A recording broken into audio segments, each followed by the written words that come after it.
विमान करता है, अपने देश की जिम्मेदारी लेती है। उत्तराखंड की जनता ने आपका भ्रष्टाचार बहुत बर्दाश्त कर लिया है।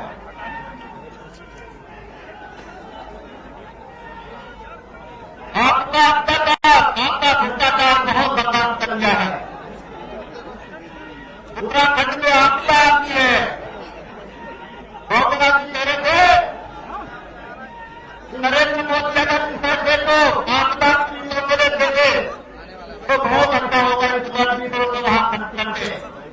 मैं कांग्रेस जी से प्रश्न करता हूं, कांग्रेस जी जब हमारे उत्तराखंड में आपदा आई, देश के कोने कोने से मुख्यमंत्री महाराष्ट्र से सैकड़ों करोड़ रुपया आया है उत्तराखंड में। तो उसको जनता के सामने रखिए कि कितना पैसा आया है उत्तराखंड के महाराष्ट्र से, मुख्यमंत्री महाराष्ट्र से कितना पैसा आया है, ये पब्लिक आपसे पूछेंगे तो उसके का हिसाब दीजिए।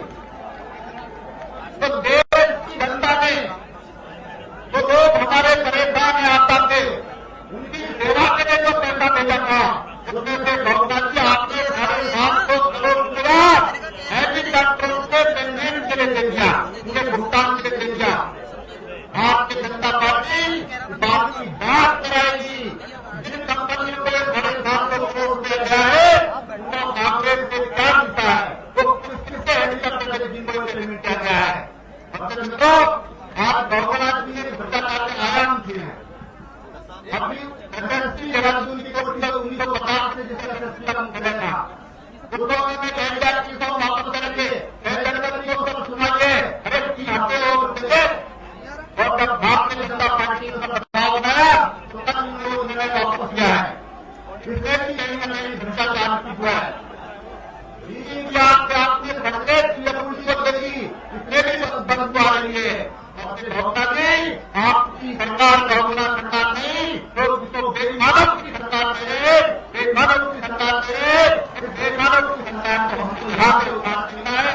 उसी सरकार की राज का खिलाफ बात कर रहा हूं। और बाबा जी, हर हर मोदी, हर मोदी।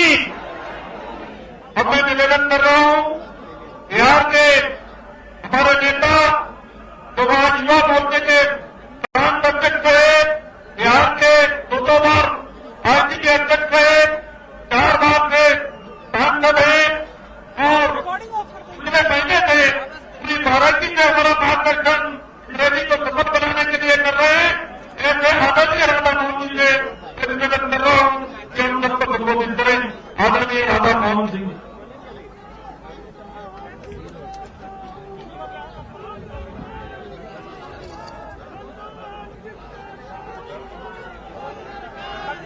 तो मोदी जी अब बारी देर से बन चुके हैं, तो थोड़ी देर में आपके बीच पहुंचने वाले हैं।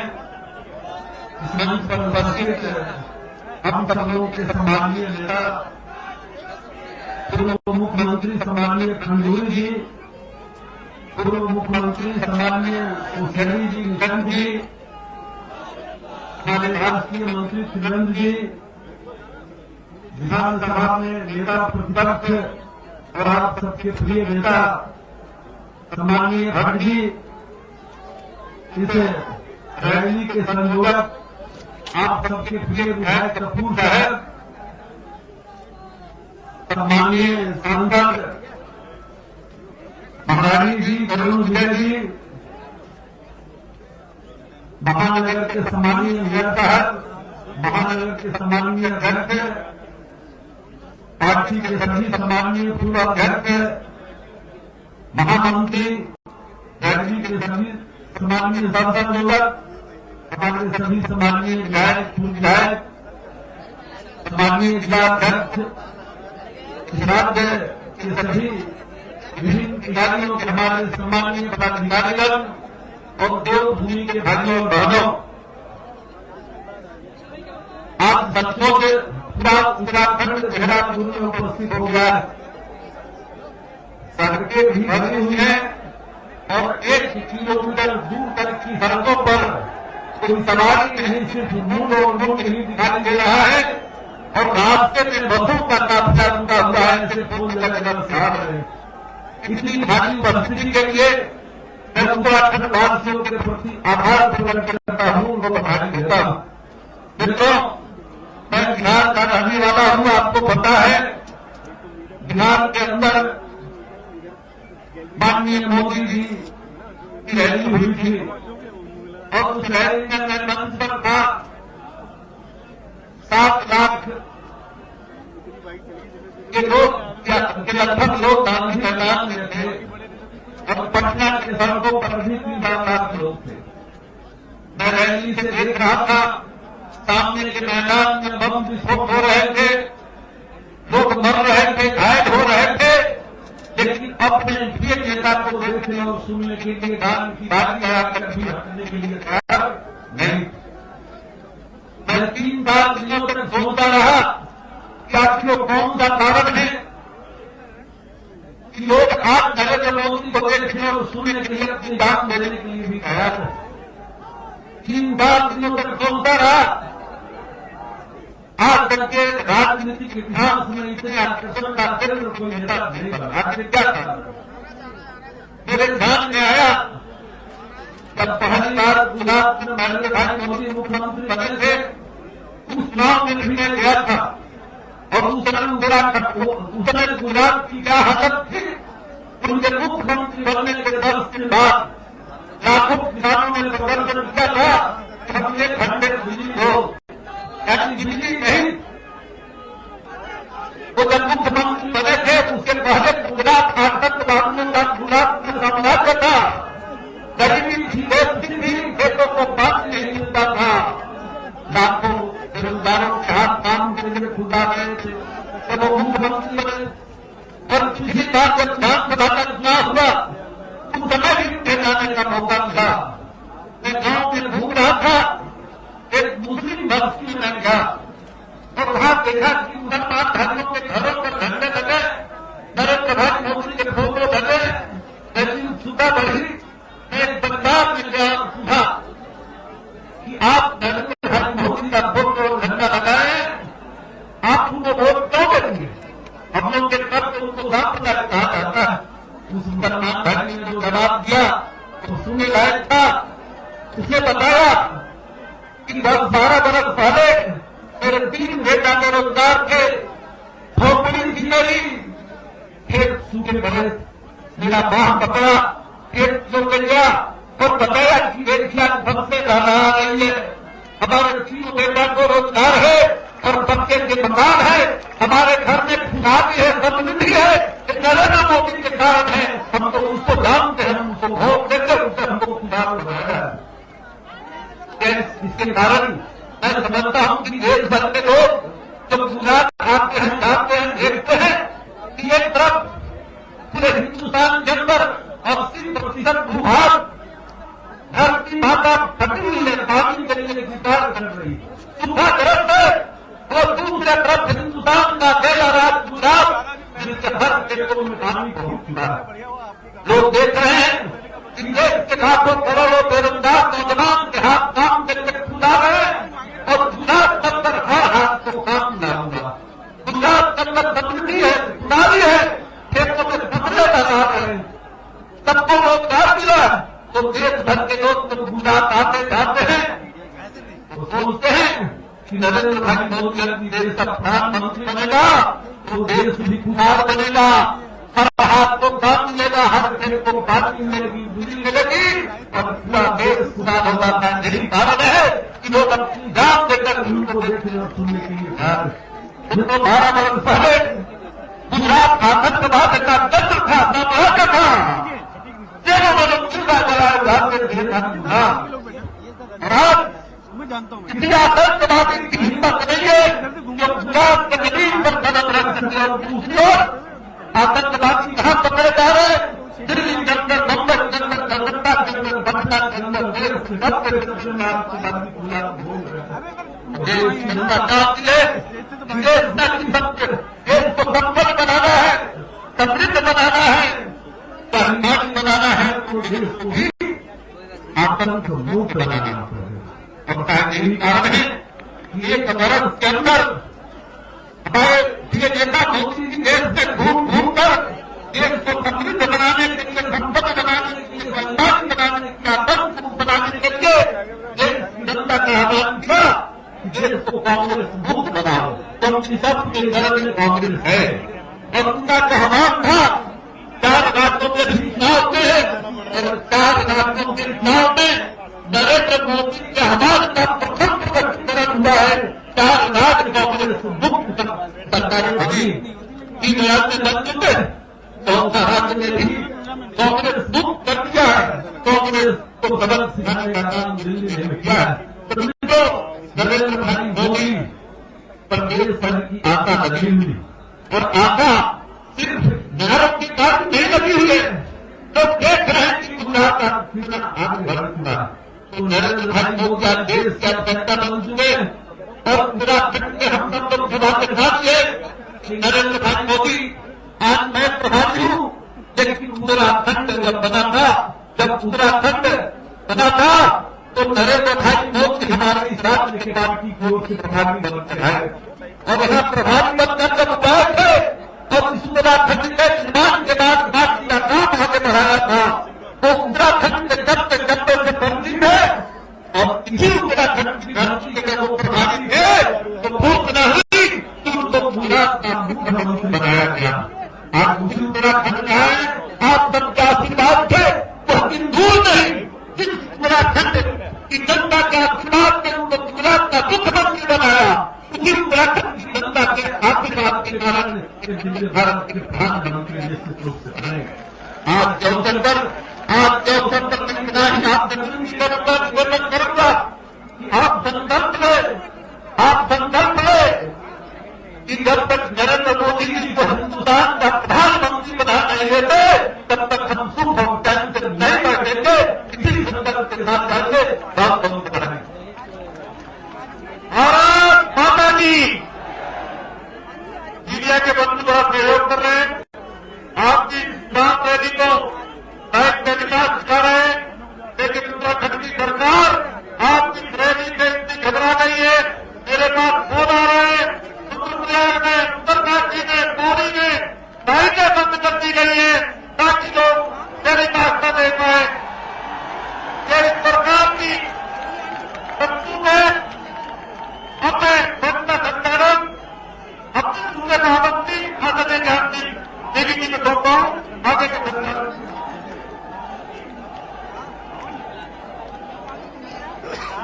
आगे जाना है। भारत माता की, भारत माता की, भारत माता की। सर्वप्रथम मैं पूरे उत्तराखंड में आ गए बहनों और भाइयों को नमन करता हूं। कार्यक्रम में मंच पर मैं निवेदन करता हूं, आदरणीय लेना है तो आप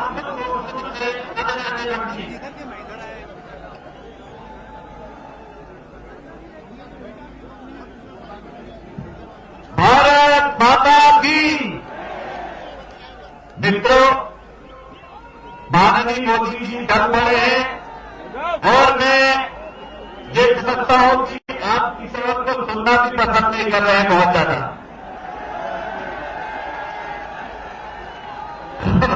तो क्या 2 मिनट मैं भी बोल लूं? हमारे बीच में हमारे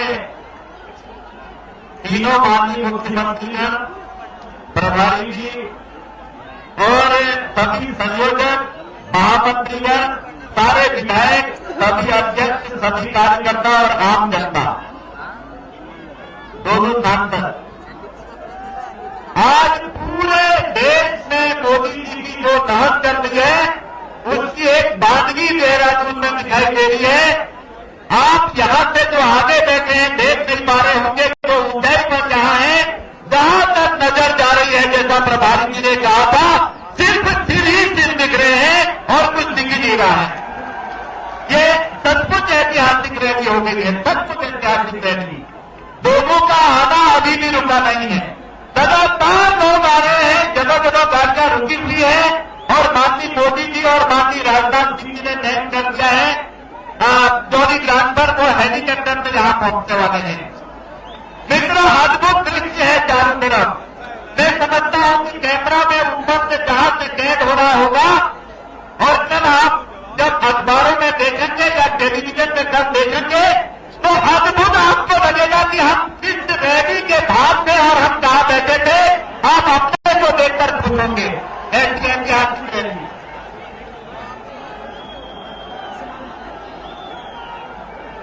लगातार सड़कों पर लोग हैं, सड़क भी फट गई है, कोई आगा नहीं बन रहा है। लोगों के लगातार टेलीफोन आ रहे हैं कि हमारा रास्ता यहां पर जाम हो गया, हमको दिखा दो। और मैं निवेदन करना चाहूंगा जहां के पुलिस एडमिनिस्ट्रेशन से इधर की जो सीटें खाली हैं, जो बाकी पत्रकार बंधुओं के लिए रखी हुई है, मैं समझता हूं कि जो पत्रकार बंधु आने वाले थे हमारे मित्र सब आगे हैं, शेष सारा बात और लोगों को बैठा दिया जाए दूसरी तरफ को, जो आ सकते हो। अगर कोई असुविधा न हो तो हमारे कार्यकर्ताओं को उसमें आने दिया जाए, यह हमारा आग्रह है। मित्रों, ये निश्चित मानिए कांग्रेस तो गई, कांग्रेस 100% गई, बच नहीं सकती है कांग्रेस। कांग्रेस को बचाने वाला अब कोई नहीं रहा, कितनी रेडी चोटी लगा ले। लोग कहते हैं कि फलाने को प्रधानमंत्री का कैंडिडेट करने वाली है, क्या युवराज जी को प्रधानमंत्री का कैंडिडेट बनाने वाली है कांग्रेस? अरे क्या हुआ, सारी ताकत तो उनके हाथ में थी और परम पूजनीय बहन जी के हाथ में थी, और उसके बाद मध्य प्रदेश, राजस्थान, छत्तीसगढ़ और दिल्ली में उड़ा के रख दिया कांग्रेस का। नामों निशान नहीं बचा, आपने देख दिया है। और इस दिल्ली की गद्दी में 15 स्थानों तक शासन किया था, वो दिल्ली की गद्दी पर मुख्यमंत्री थी, हार गई 26,000 वोटों से।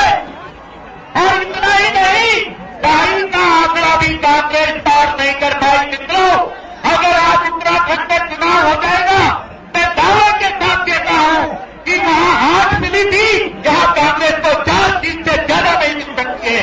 ये दावा है हमारा।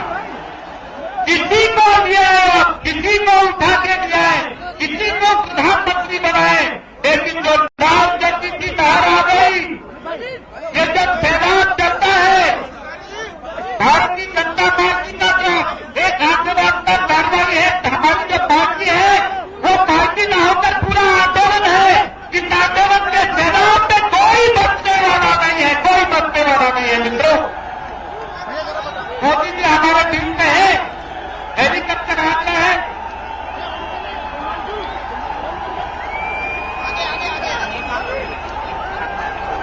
मैं समझता हूं कि बहुत शालीनता से हम लोग स्वागत करें, बहुत शालीनता से।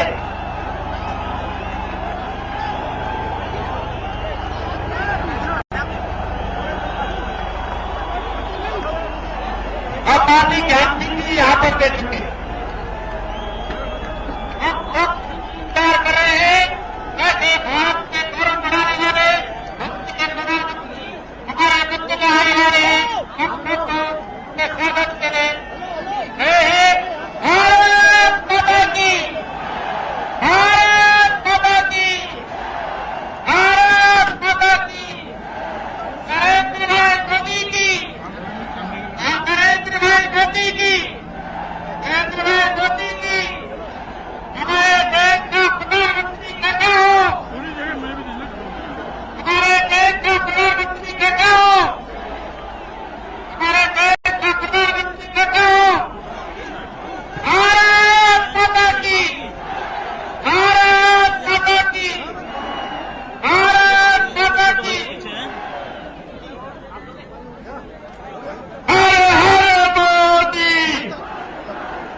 हमारे बीच में है माननीय राष्ट्रीय अध्यक्ष जी और भारत के होने वाले प्रधानमंत्री आज उत्तराखंड की देवभूमि में आशीर्वाद स्वरूप आके ये कहते हैं कि आपका रास्ता निष्कंटक है और आप भारत के प्रधानमंत्री होने को जा रहे हैं। माननीय मोदी जी हमारे बीच में है। मैं इसी लक्ष्य को आगे बढ़ाते हुए हमारे प्रदेश के माननीय अध्यक्ष तीरथ सिंह रावत जी से निवेदन करूंगा कि वो माननीय नरेंद्र मोदी जी को सख्त न्याय करेंगे।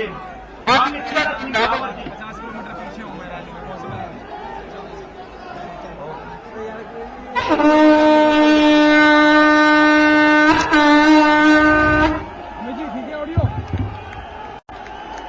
माननीय हरबंस जो हमारे रैली के संयोजक हैं, इस पूरी रैली का संयोजन लंबे समय से यहाँ के तेराकात से आप विधायक रहे हैं। माननीय राजनाथ सिंह राष्ट्रीय अध्यक्ष को संग कर रहे हैं और माननीय वीसी नकवी जी, माननीय मुख्यमंत्री जी, माननीय नरेंद्र मोदी जी को टोपी जो हमारी परंपरा है, टोपी यहाँ की उत्तराखंडी टोपी से नवाज रहे हैं। माननीय वीसी नकवी जी, माननीय भगत सिंह को माननीय राजनाथ सिंह को यहाँ की टोपी भेंट कर रहे हैं और साथ में जानते रमेश पोखरियाल जी पूर्व मुख्यमंत्री माननीय मोदी जी को बद्रीनाथ जी का चित्र प्रस्तुत कर रहे हैं। बद्रीनाथ जी का चित्र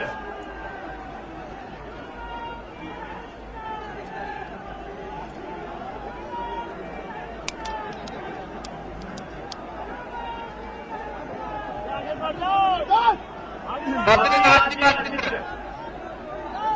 अजय भट्ट जी बद्रीनाथ जी का चित्र माननीय राजनाथ सिंह को भेंट करेंगे। यार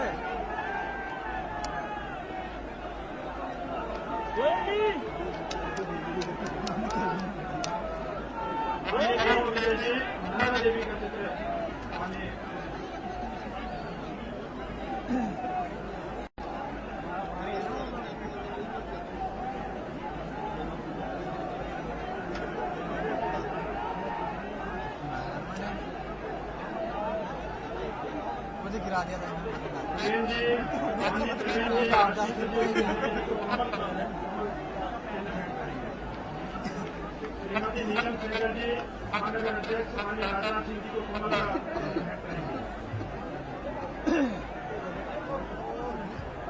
महारानी राजलक्ष्मी माननीय मोदी जी को साथ बुलाएगी तो यहाँ की लोकल की सांसद है महारानी जी।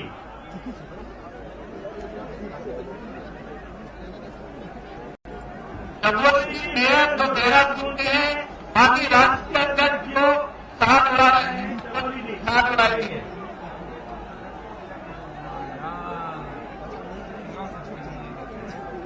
माननीय नरेंद्र मोदी, माननीय राजनाथ सिंह राष्ट्रीय अध्यक्ष को साथ बुलाएंगे।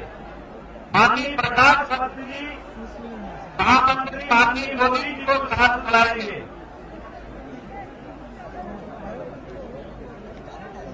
माननीय राम सिंह नेगी जी प्रभारी जी को संघ एवं पट्टा करेंगे। माननीय मोदी जी को नंदा राजघाट का चित्र प्रस्तुत करेंगे। माननीय नंदा राजघाट नंदा देवी हाथी को देवी है।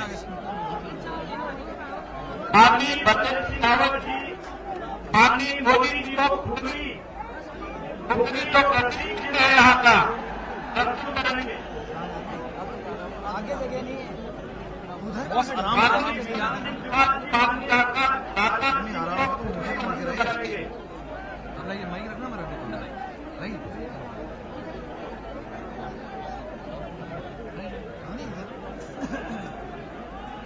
माननीय विधान सिंह चौहान जी पूर्व अध्यक्ष माननीय राजनाथ सिंह को खुदरी प्रस्तुत करेंगे।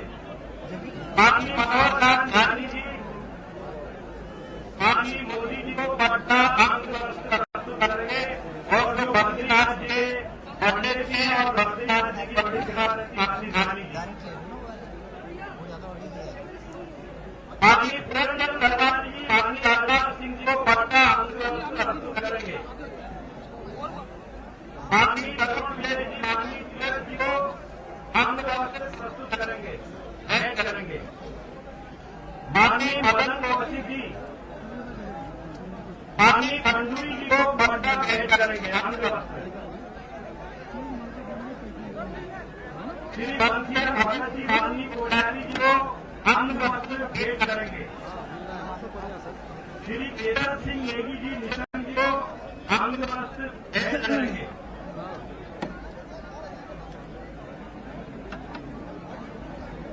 माननीय हरमन कपूर जी माननीय त्रिवेंद्र जी राष्ट्रीय मंत्री जी को अंग वस्त्र प्रस्तुत करेंगे।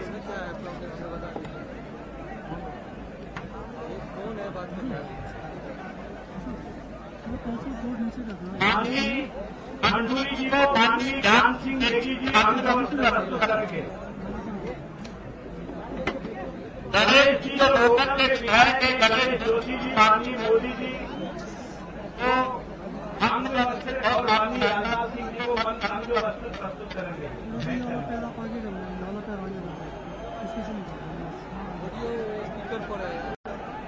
माननीय मदन चौधरी जी माननीय मोदी जी और माननीय राजनाथ सिंह जी को अंग वस्त्र प्रस्तुत करेंगे।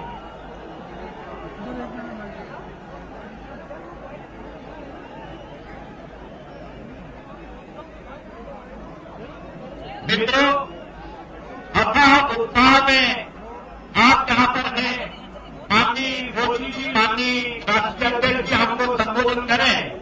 बोलते बोलते इतना उत्साह हो गया कि हमारे तीनों माननीय मुख्यमंत्री भोट नहीं आए थे, सभी उनको भी सुनना चाहते थे।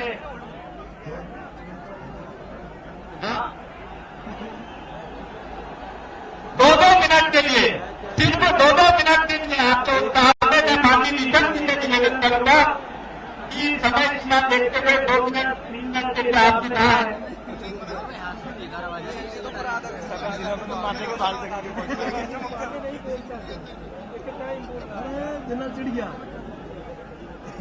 भाई और बहनों, तो क्या भारत भ्रमण से और उत्तराखंड के कोने कोने से चाहिए आप सबकी ओर से भी राष्ट्रीय अध्यक्ष जी का हार्दिक स्वागत करता हूँ, भाव से अभिनंदन करता हूँ और इस देवभूमि पर उनके पदार्पण पर भारत के यशस्वी प्रधानमंत्री होने की भगवान से प्रार्थना करता हूँ। बहुत बहुत धन्यवाद।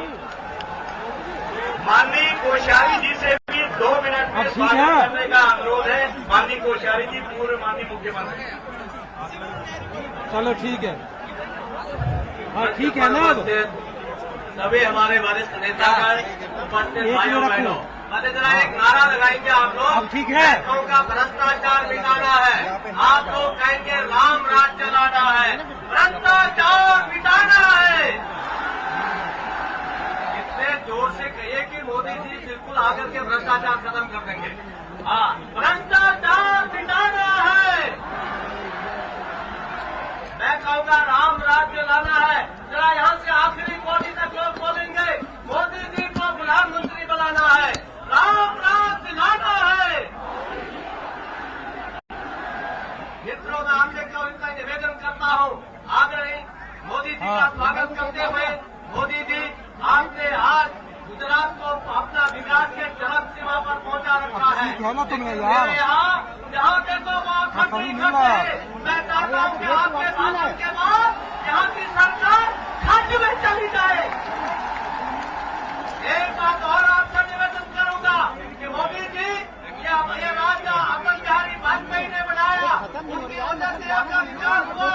आज यहाँ हमारे केदार में कर रहे हैं और शुरू में बोलता नहीं है, बाद में बोलेगा ये फट गया वो फट गया। कांग्रेस रूपी सब जल्दी से जल्दी हट जाए और हमारे से हट जाए। और बहुत मित्रों, कल माननीय मुख्यमंत्री जी उत्तराखंड ने कहा था ये भारतीय जनता पार्टी ड्रामा कर रही है। ये ड्रामा नजर आ रहा है कि आपदाग्रस्त क्षेत्रों के लोग आज सारी अपने दुख दर्दों को भूल के मोदी जी के दर्शन के लिए यहाँ पर आए हैं। ये छोटी बात नहीं है। मैं इसी के साथ माननीय मुख्यमंत्री जी पूर्व भुवन चंद खंडूरी जी को स्वागत के लिए आमंत्रित माननीय राष्ट्रपति राजा के लिए मोदी जी सम्मानित मंच आप सबकी तरफ अपनी तरफ से भी मोदी जी का हार्दिक स्वागत करता हूँ। और जैसे बताया गया हम लोग सुनने के लिए लोग आप लोग मोदी जी ये सब लोग यहाँ पर आए हैं, आपको सुनने आए हैं। और मैं सिर्फ एक ही बात आपसे कहना चाहता हूँ, आज मोदी जी जिस प्रकार से आपकी छवि पूरे देश के अंदर बनी है, एक भ्रष्टाचार मुक्त प्रशासक, सख्त प्रशासक, जो देश को विकास के मामले में बहुत तेजी से आगे बढ़ाए। मोदी यहाँ पर जो बहुत लोग आए, बहुत दूर दूर पहाड़ों से आए, आर्थिक कठिनाई के वजह और सारी कठिनाई, आर्थिक कठिनाई, बहुत समस्याओं के बाद दूर दूर से लोग आए हैं। मैं आपसे निवेदन करता हूँ सबकी आशा और अपेक्षाओं के ऊपर आप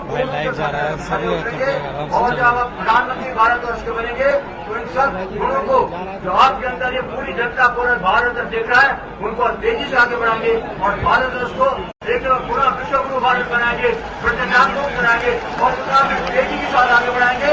जैसे आपने गुजरात को बनाया है, पूरा देश को इसी प्रकार बनाएंगे। ये आशा और अपेक्षा के साथ ये सब लोग यहाँ पर आए हैं। आपका स्वागत है, बहुत बहुत धन्यवाद। जय भारत, जय उत्तराखंड।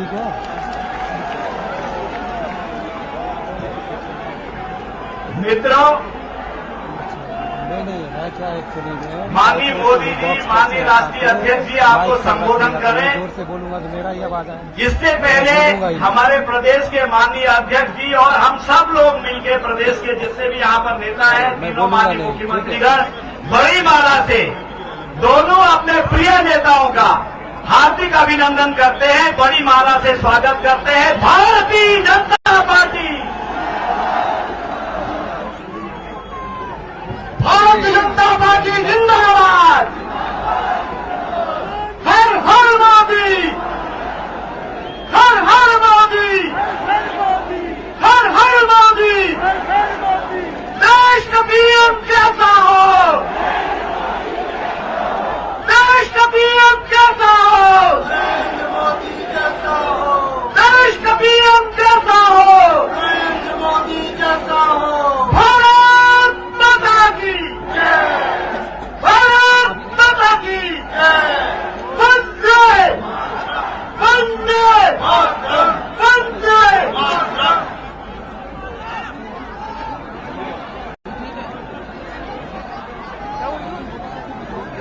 माननीय प्रदेश अध्यक्ष जी से अनुरोध है, कृपया स्वागत उद्बोधन करें। माननीय प्रदेश अध्यक्ष जी की रचना।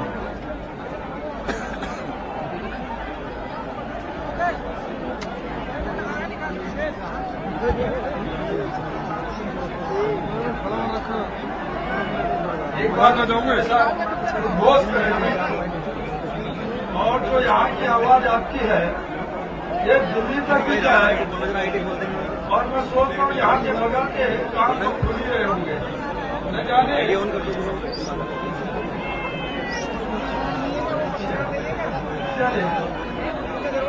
भारतीय जनता पार्टी, भारतीय जनता पार्टी, घर घर मोदी, ठीक है। हर हर मोदी, एक बार बैठना है। हर हर मोदी। माननीय राजनाथ सिंह, माननीय राजनाथ सिंह। आज के हमारे जो मुख्य अतिथि जिन सबको आप सुनने आए हैं, मित्रों बहनों भाइयों, आप सबने जिनको सुना, देखा, परखा और जिनके मुख्यमंत्री काल में यह उत्तराखंड बना, केंद्र में मिनिस्टर है जल परिवहन, कृषि, और हमारे प्रदेश के जब एक था तब अध्यक्ष भी नहीं हमारे, ऐसे अपने राष्ट्रीय अध्यक्ष आदरणीय राजनाथ सिंह जी, मित्रों, जिनकी पूरे घर घर में अलग जगह है, लोगों ने अपने हृदय में जिनको बसा लिया है, जगह दी है, ऐसे हृदय सम्राट भावी प्रधानमंत्री अपने गुजरात के मुख्यमंत्री आदरणीय मोदी जी, अपने प्रभारी जी, तीनों पूर्व मुख्यमंत्री, अपने वरिष्ठ नेता, सम्मानित मंच, उपस्थित सम्मानित उत्तराखंड की दूर दराज से आई मेरी जनता, आप सबका स्वागत, अभिनंदन। मित्रों, बहनों, भाइयों, आप सब लोग, मुझे मालूम है मोदी जी को सुनने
मुख्यमंत्री कान खोल करके सुन ले। जिस समय 16 जून को आपदा आई थी, मैं सोचता हूँ पहले मुख्यमंत्री हमारे राष्ट्रीय अध्यक्ष 20 तारीख को इन पूरे क्षेत्र के अंदर राजनाथ सिंह जी आपदा के क्षेत्र में हवाई दौरा किए, और यही नहीं तो 21 तारीख को मोदी जी पूरे क्षेत्र के अंदर हवाई दौरा किए। जगह जगह पीड़ितों के बीच में जाना चाहते थे, लेकिन सरकार ने उतरने नहीं दिया। तो तीनों जगह जगह जहाँ कैंप थे, 3 दिन यहाँ डेरा डाल के आपदा पीड़ितों के दुख दर्द को इस प्रकार का पूछते रहे। मित्रों, बहनों, भाइयों, क्या मोदी जी ने यही नहीं हैदराबाद के अंदर सभा होती है, इन व्यक्तियों के लिए टिकट तो लगता है मित्रों, लेकिन किसी नेता के लिए आज दिन तक टिकट नहीं लगा। वो टिकट भी लगा तो उस पैसे का घोषणा भी उत्तरांचल दैवी आपदा के लिए मोदी जी ने समर्पित किया।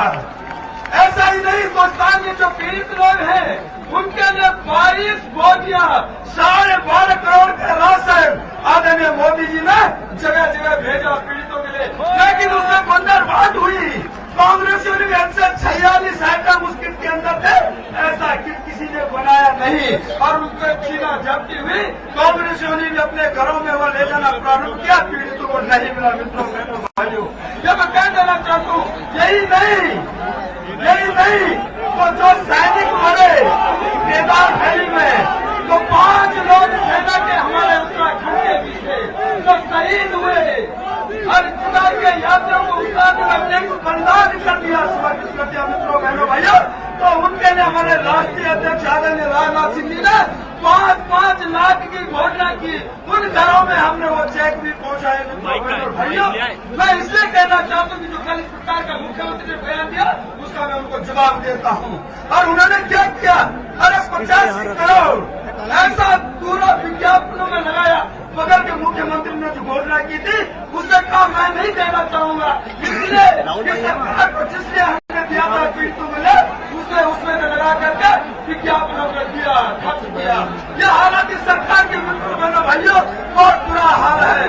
मैं धन्यवाद देना चाहता हूँ आप सबको, आपका आभार प्रकट। आप सब लोग जब सलाह मैंने कहा जगह जगह से आया है, आप सबको धन्यवाद करता हूँ। आदरणीय मोदी को, राजनाथ सिंह जी को हम सुनेंगे। आप सबकी तरफ से मैं अपने हृदय से गदगद भाव से आप सब लोग की भावना से आप दोनों लोगों का अभिनंदन करता हूँ, हार्दिक स्वागत करता हूँ। मित्रों, बहनों, भाइयों, बोलने के बाद इतना ही कहते हुए मैं पूरा स्वागत अभिनंदन करते हुए अपनी बात को विराम देता हूँ। जय हिंद, जय भारत, भारत माता की, भारत माता की, भारतीय जनता पार्टी, भारतीय जनता पार्टी, माननीय राजनाथ सिंह, घर मोदी, घर घर मोदी, हर घर मोदी। इसी के साथ में मैं अपने राष्ट्रीय अध्यक्ष, मैंने जैसे कहा, हम जिनको सबने देखा सुना ऐसे आध्यात्मिक, और जिन्होंने कि उत्तराखंड के लिए बहुत कुछ किया। आपने उत्तराखंड, आपके मुख्यमंत्री रहते हुए जब दोनों प्रदेश एक थे, आप हमारे मुख्यमंत्री रहे, और मैं यही नहीं हमारे प्रदेश के अध्यक्ष भी रहे। आपके मुख्यमंत्री रहते हुए हमको उत्तराखंड मिला, आपको मैं धन्यवाद करना चाहता हूँ।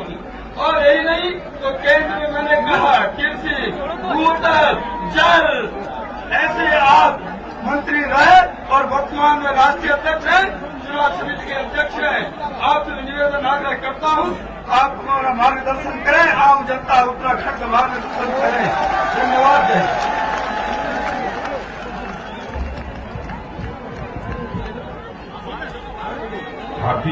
भारतीय जनता पार्टी उत्तराखंड राज्य के प्रदेश अध्यक्ष श्री तीरथ सिंह रावत, और जिन्हें हम, आप और सारा हिंदुस्तान अपने प्रधानमंत्री के रूप में देखना चाहता है, ऐसे आदरणीय नरेंद्र मोदी जी,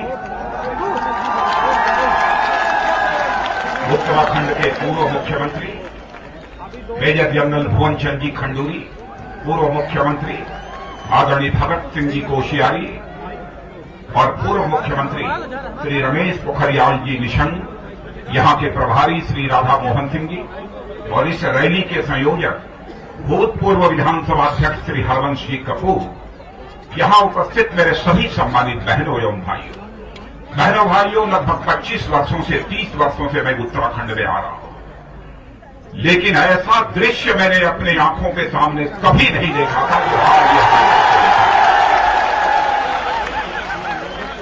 सचमुच यह जनसभा नहीं है, बल्कि मैं कहना चाहूंगा कि यह जनसैलाब इस समय अपनी आंखों के सामने उत्तराखंड की धरती पर, देवभूमि पर मैं देख रहा हूं। बहनों भाइयों, आप लोगों ने बहुत ही गर्मजोशी के साथ हम लोगों का स्वागत किया है, अभिनंदन किया है, फूलों की हार पहनाई है, और यहां की पहचान, ये टोपी भी हम लोगों के सिर पर आपने पहनाई है। लेकिन आप जानते हैं, भारत की एक परंपरा है और शिष्टाचार का तकाजा भी है, स्वागत और अभिनंदन कभी एक तरफा नहीं होना चाहिए। इसलिए इस देवभूमि पर मैं भी अपनी तरफ से शीश झुकाकर आप सभी बहनों भाइयों का हार्दिक अभिनंदन करता हूं। आप सभी का स्वागत है। आप यह भी जानते हैं, सरदार वल्लभ भाई पटेल की आज पुण्यतिथि है। कौन सरदार वल्लभ भाई पटेल, जिन्होंने इस हिंदुस्तान की 565 रियासतों को एक करके भारत की एकता और अखंडता को कायम करने में कामयाबी हासिल की थी, उस सरदार वल्लभ भाई पटेल की आज पुण्यतिथि है। मैं अपनी तरफ से भी और भारतीय जनता पार्टी की तरफ से भी स्वर्गीय सरदार वल्लभ भाई पटेल के प्रति हार्दिक श्रद्धांजलि अर्पित करता हूं, बधाई देना चाहता हूं। अपने प्रधानमंत्री पद के उम्मीदवार नरेंद्र भाई, इनकी सोच थी और इनकी पहल थी कि बहनों भाइयों, आज हिंदुस्तान की तरुणाई ने आज हिंदुस्तान की सड़कों पर आकर लाखों और करोड़ों की संख्या में दौड़ने का काम किया है, और 1150 स्थानों पर आज दौड़ हुई है, जिसका नाम दिया गया है रन फॉर यूनिटी, यानी देश की एकता के लिए दौड़। स्वतंत्र भारत के इतिहास में पहली बार एक ऐसी सोच देने का काम किया है तो हमारे नरेंद्र भाई ने किया है। ऐसी पहल भारत के इतिहास में पहली बार यदि किसी ने किया है तो नरेंद्र भाई ने किया है। और आपको जानकर यह बेहद खुशी होगी कि उन्हीं की सोच और उन्हीं की पहल का यह परिणाम हुआ है। आज जो हिंदुस्तान की सड़कों पर दौड़ हुई है, बहनों भाइयों, भारत के इतिहास में ही यह सबसे बड़ी दौड़ नहीं मानी जा रही है, बल्कि सारी दुनिया की सबसे बड़ी दौड़ रन फॉर यूनिटी मानी जा रही है, जिसकी कल्पना नरेंद्र भाई आपने दी है। आप बधाई के पात्र हैं और इस बात को आपने सिद्ध कर दिया है, संदेश देने में सिद्ध कर दिया है कि जहां पर राष्ट्रीय मान सम्मान और स्वाभिमान का सवाल खड़ा होगा, इस हिंदुस्तान का नौजवान केवल खड़ा ही नहीं होगा, बल्कि भारत के मान सम्मान स्वाभिमान की रक्षा करने के लिए वह अपने सीने का बटन खोलकर दौड़ने को भी देश का जवान तैयार रहेगा। यह संदेश देने में आपने कामयाबी हासिल की है। आज इतनी बड़ी जनसभा को जब मैं संबोधित कर रहा हूं बहनों भाई, तो सचमुच मुझे याद आता है इस उत्तराखंड में हुई प्राकृतिक आपदा की। प्राकृतिक आपदा के कारण तबाही मच गई थी पूरे उत्तराखंड में। कैसे हालात पैदा हुए थे आप सबको जानकारी है, सारी देश को इसकी जानकारी है। आज मुझे याद आ रही ऐसे 5000 से अधिक लोग जो कि इस उत्तराखंड की तबाही में, उत्तराखंड के प्रलय में काल कवलित हो गए। आज मुझे उनकी भी याद आ रही है जो आज भी गुमशुदा हैं, पता नहीं चल पा रहा है कहां से आए थे और कहां चले गए। उनकी भी हमको याद आ रही है। मैं भूल नहीं सकता अपने सेना के जवानों को, मैं भूल नहीं सकता आईटीबीपी के जवानों को, मैं भूल नहीं सकता एनडीआरएफ के जवानों को, मैं भूल नहीं सकता उन अर्धसैनिक बल के जवानों को जिन्होंने अपनी जान जोखिम में डालकर, जो लोग भी इस आपदा में फंसे हुए थे, 37,000 से अधिक लोगों को बाहर निकालने में कामयाबी हासिल की। बड़ी संख्या में हमारे ऐसे सेना, आईटीबीपी, एनडीआरएफ और अर्धसैनिक बल शहीद हो गए। बहनों भाइयों, इस अवसर पर, जबकि यह उत्तराखंड के इतिहास की पहली इतनी बड़ी रैली हो रही है, मैं अपनी तरफ से और भारतीय जनता पार्टी की तरफ से शीश झुकाकर उनके प्रति भी हृदय की गहराइयों से श्रद्धांजलि अर्पित करता हूं। लेकिन हो क्या रहा है, क्या किया है यहां की कांग्रेस की सरकार ने? आज भी लोग पुनर्वास और राहत की बात जो हो रही है, 10,000 से अधिक ऐसे परिवार ऐसे हैं जिन्हें आज तक राहत और पुनर्वास का लाभ जो मिलना चाहिए था वह लाभ नहीं मिल पाया। 300 से अधिक ऐसे गांव हैं जो आज भी संपर्क मार्गों से कटे हुए हैं। क्या इसीलिए बहुगुणा जी इस उत्तराखंड की जनता ने कांग्रेस की सरकार बनाई थी? केवल एक विधायक कांग्रेस के भारतीय जनता पार्टी से अधिक थे बहनों भाइयों, लेकिन हम लोगों ने फैसला किया भारतीय जनता पार्टी से हिंदुस्तान की एक ऐसी राजनीतिक पार्टी है जो शुचिता की राजनीति करने वाली है, जो सिद्धांतों की राजनीति करने वाली है। यदि हमें बहुमत हासिल नहीं हुआ है तो हम जोड़ तोड़ करके सरकार नहीं बनाएंगे। और हमने विपक्ष में बैठने का फैसला किया और हमारे अजय भट्ट इस समय नेता प्रतिपक्ष के रूप में अपनी भूमिका का निर्वाह कर रहे हैं। हम चाहते तो तोड़फोड़ कर सकते थे, लेकिन ऐसी गंदी राजनीति में हमारा विश्वास नहीं है, यकीन नहीं है। और इस कांग्रेस पार्टी ने तोड़फोड़ कर जोड़ तोड़ करके यहां पर सरकार बनाई है। और आज उत्तराखंड की जनता यह त्राही कर रही है, कब इन्हें सुविधाएं प्राप्त होंगी। लेकिन मैं यहीं पर याद दिलाना चाहता हूं, आप सबको इस बात की जानकारी होगी, 2001 में बहनों भाइयों गुजरात के कच्छ और भुज में भी ऐसी इससे भी बड़ी एक प्राकृतिक आपदा आई थी, भूकंप आया था, हजारों की संख्या में लोग काल कवलित हो गए थे। कच्छ और भुज के शहर मैदान बन गए थे, मैदान ही नहीं खंडहर बन गए थे। लेकिन मैं बधाई देना चाहता हूं गुजरात की सरकार को, मैं बधाई देना चाहता हूं नरेंद्र भाई को जो वहां के मुख्यमंत्री हैं। जाकर कोई देख ले, गुजरात का सबसे विकसित क्षेत्र यदि बना हुआ है तो हमारा कच्छ और भुज बन गया है। क्या उत्तराखंड के मुख्यमंत्री जी यह काम आप इस उत्तराखंड में नहीं कर सकते? क्यों नहीं किया? बहनों भाइयों, कांग्रेस इस हिंदुस्तान के लिए बोझ बन गई है। बोझ को उतारो। आप जानते हैं विगत 9.5 वर्षों से केंद्र में कांग्रेस नेतृत्व की यूपीए सरकार काम कर रही है। इस सरकार ने किया क्या है? दिल्ली में भी इनकी सरकार है, उत्तराखंड में भी इनकी सरकार है।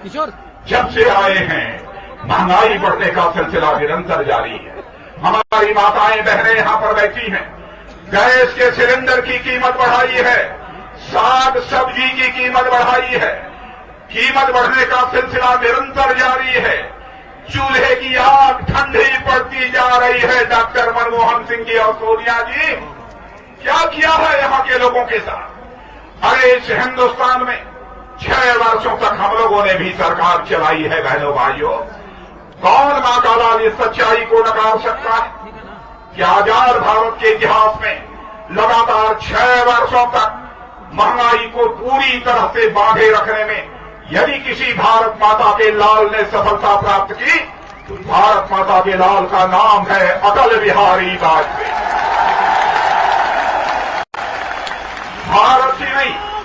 भारत ही नहीं दुनिया का अर्थशास्त्री उस समय कहने को मजबूर हो गया था, यदि हिंदुस्तान में ऐसे ही भारतीय जनता पार्टी के नेतृत्व की और अटल बिहारी वाजपेयी के प्रधानमंत्रित्व की सरकार आगे भी यदि आ जाए तो दावे के साथ कहा जा सकता है कि 2020 तक भारत यह विश्व की अब सबसे बड़ी एक आर्थिक महाशक्ति बन जाएगा। सारे विश्व के अर्थशास्त्रियों ने यह विश्वास व्यक्त किया।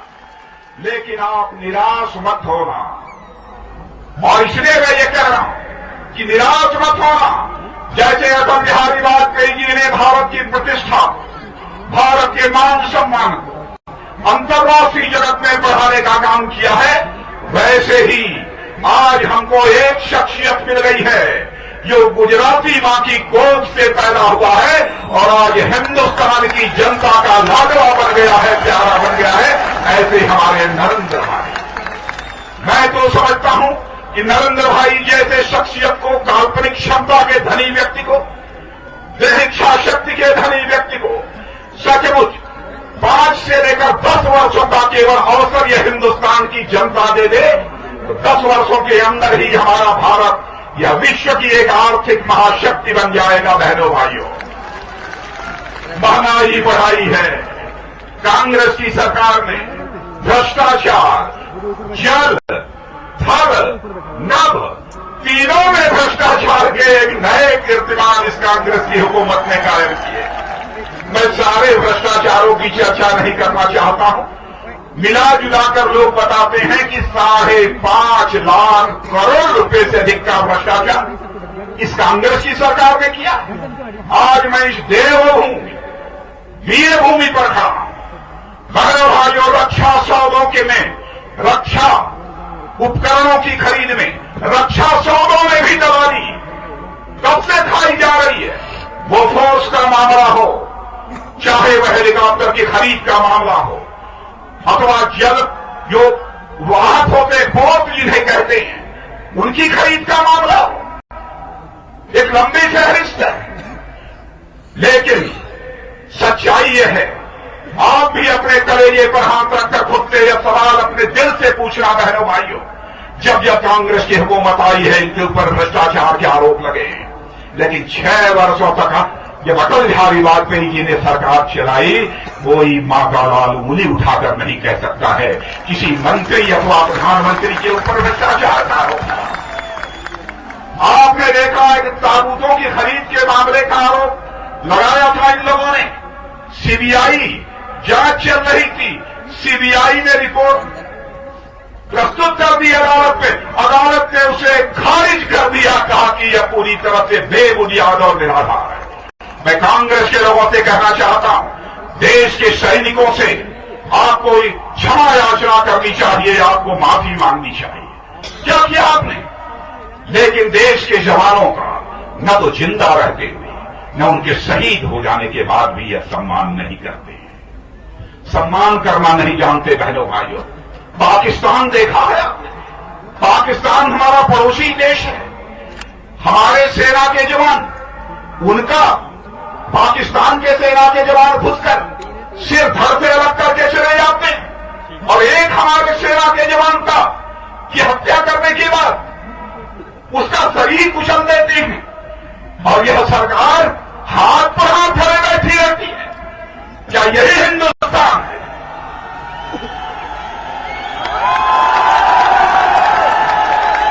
बहनों भाइयों, सोनिया जी और प्रधानमंत्री जी, मैं आपसे कहना चाहता हूं, देश की मान सम्मान, स्वाभिमान, देश की सुरक्षा का सवाल जब भी देश के सामने खड़ा हुआ है, हमारे सेना के जवानों ने सीने का बटन खोलकर उसका मुकाबला किया है, विजय हासिल की है।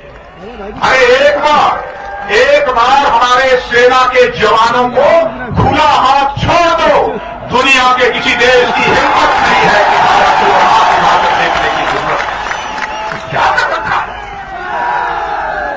वन रैंक हमारे सेना के जवान मेजर जनरल ध्वनचंद जी खंडूरी बैठे, 1 रैंक 1 पेंशन, इसकी भी सुविधा 9.5 वर्ष गुजर गए, आज तक हमारे सेना के जवानों को नहीं मिली। यही सेना के जवानों का सम्मान है। आपका राज्य बहनों भाइयों नेपाल और चीन का पड़ोसी, यह आपका ही राज्य नहीं मानता, इसे मैं अपना राज्य भी मानता हूं, क्योंकि मैं यहां का भी मुख्यमंत्री रह चुका।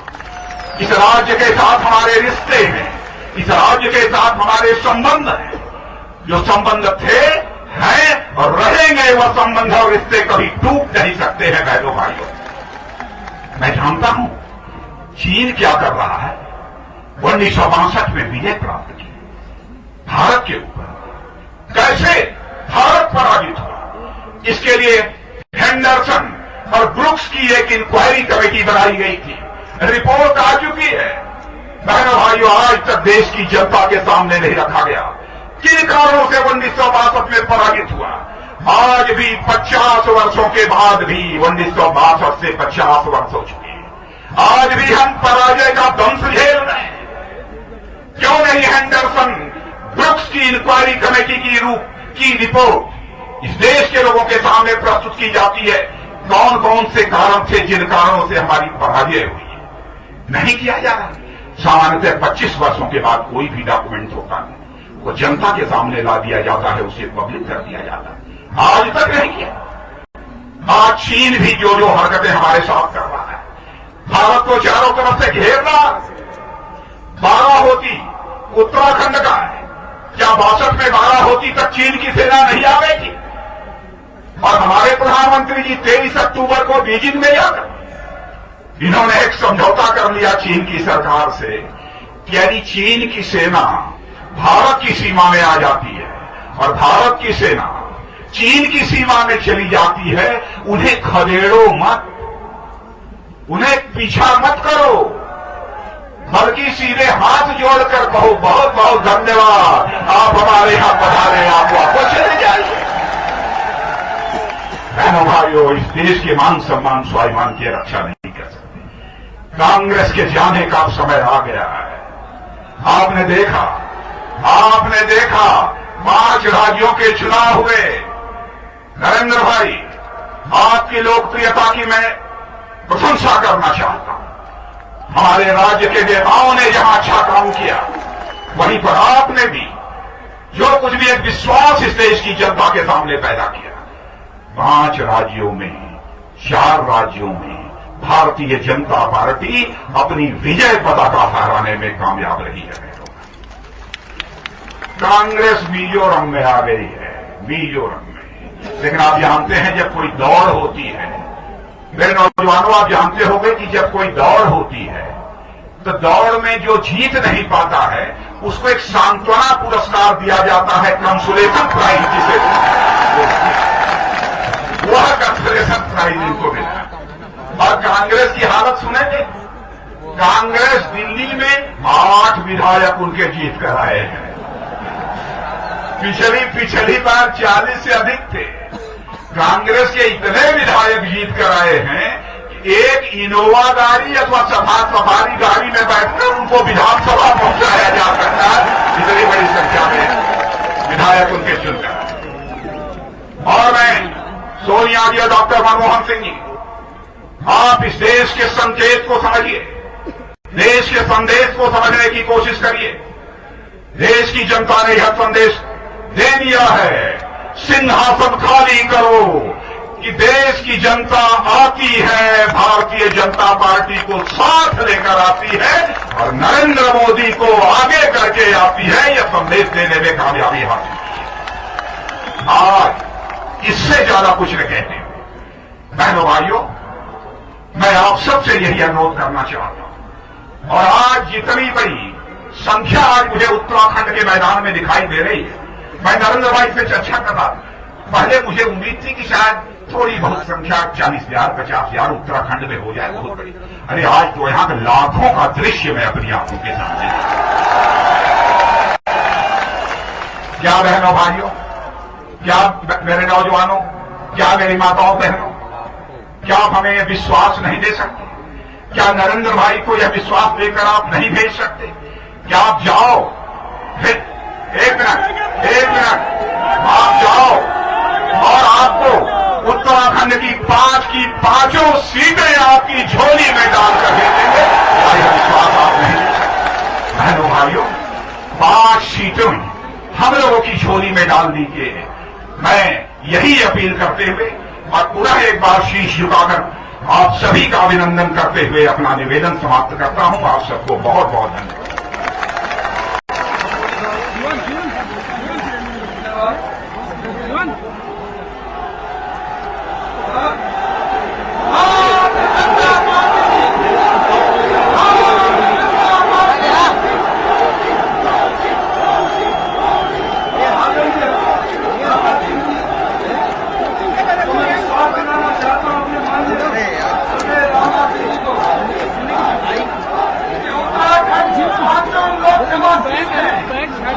उत्तराखंड की 5 लोकसभा सीटें हम भारत भारतीय जनता पार्टी की झोली में देंगे, यह आज उत्तराखंड की जनता ने तय किया, निर्णय किया है।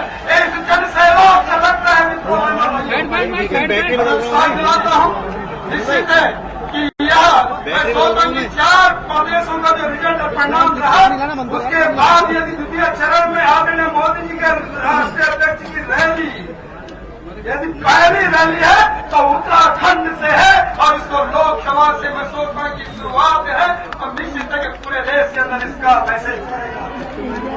आपका पीड़ितों की बात कही आदरणीय अध्यक्ष जी ने, आज भी पीड़ित लोग दर दर भटक रहे हैं, टेंटों में निवास कर रहे हैं, उनके लिए बिस्तर पर वहां की जगह नहीं है, और मैं सोचता हूँ कि आपने उनको धैर्य बताया। निश्चित है कि भारतीय जनता पार्टी पूरी करेगी, किया भी है। इसी के साथ में मित्रों बहनों भाइयों, मैं सोचता कि मोदी जी को आप सुनना चाहते हैं, एक बार नारा देंगे, हर हर मोदी, हर हर मोदी, घर घर मोदी, घर घर मोदी। मित्रों बहनों भाइयों, आदरणीय मोदी जी, और आप सब जानते हैं, मैं सोचता हूं कि हमारे प्रभारी भी रहे, और मैं सोचता हूं उन्होंने लगातार गुजरात का जो विकास का मॉडल किया, भ्रष्टाचार मुक्त गुजरात दिया, भय मुक्त गुजरात दिया। मुझे लगता है उत्तराखंड की हालत जो है, रात दिन माता बहनें सुरक्षित नहीं है, दिन दहाड़े डकैतियां हो रही है, चोरियां बढ़ रही है, यह गुजरात का भय मुक्त, जिसके कारण नौजवान ने आज को हिलत दिखाया। तो इसी के साथ मित्रों भाइयों, मैं सोचता हूँ कि आदरणीय मोदी जी को आप सुनना चाहते हैं, और मैं सोचता हूँ मोदी जी को आप सुनेंगे। आदरणीय मोदी जी को मैं अलग आमंत्रित करता हूँ। आदरणीय मोदी जी, भारत माता की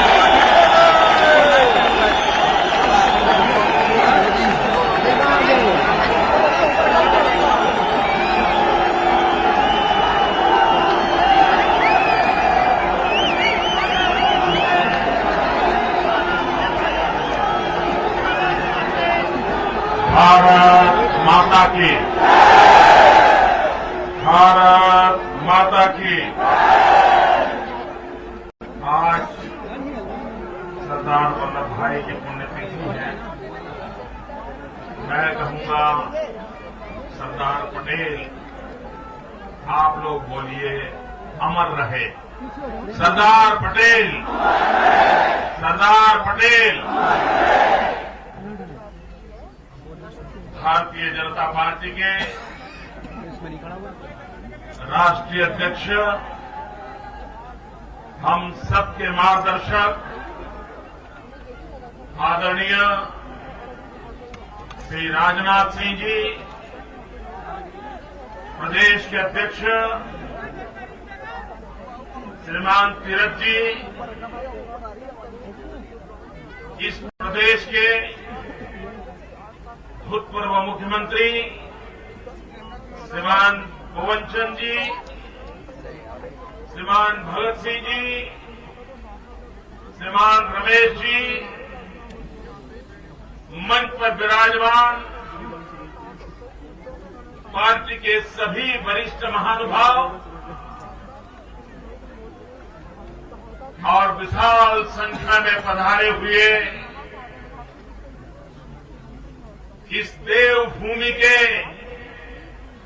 प्यारे भाइयों और बहनों,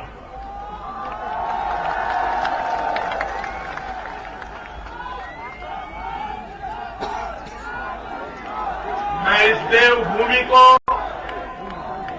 नमन करता हूं। यहां की पवित्रता को बरकरार रखने वाले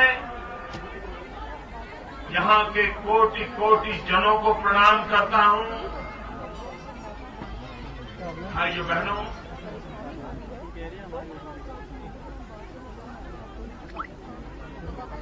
देहरादून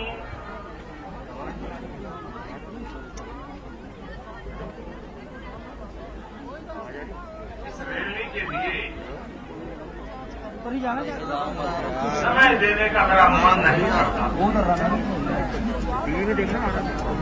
मेरे मन में वो आपका आपदा के काल, वो पीड़ित लोग, वो संकट की छाया 6 महीने आए, मेरी आंख के सामने से ओझल नहीं हो पाता।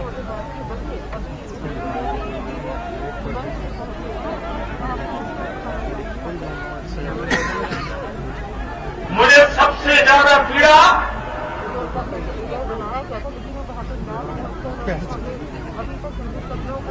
इस बात की रही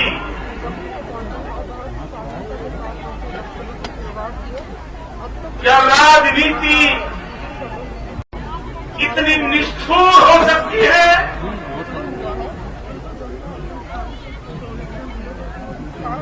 कि कोई अपनों के दुख दर्द भी न बांट सके।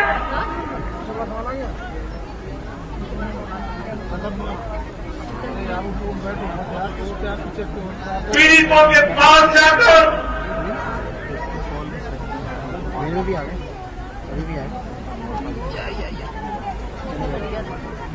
उनके आंसू पोंछ न सके।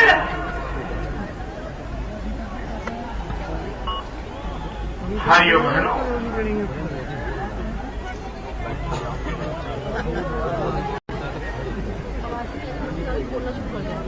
मैं उस दुख की घड़ी में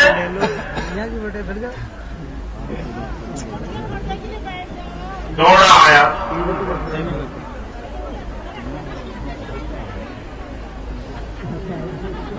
लेकिन राजनीतिक निष्ठुरता ने मुझे यहां से विदाई कर दिया।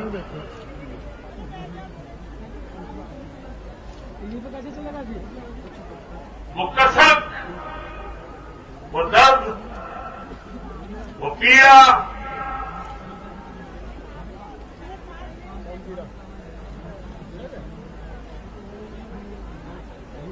आज भी मेरे दिल दिमाग को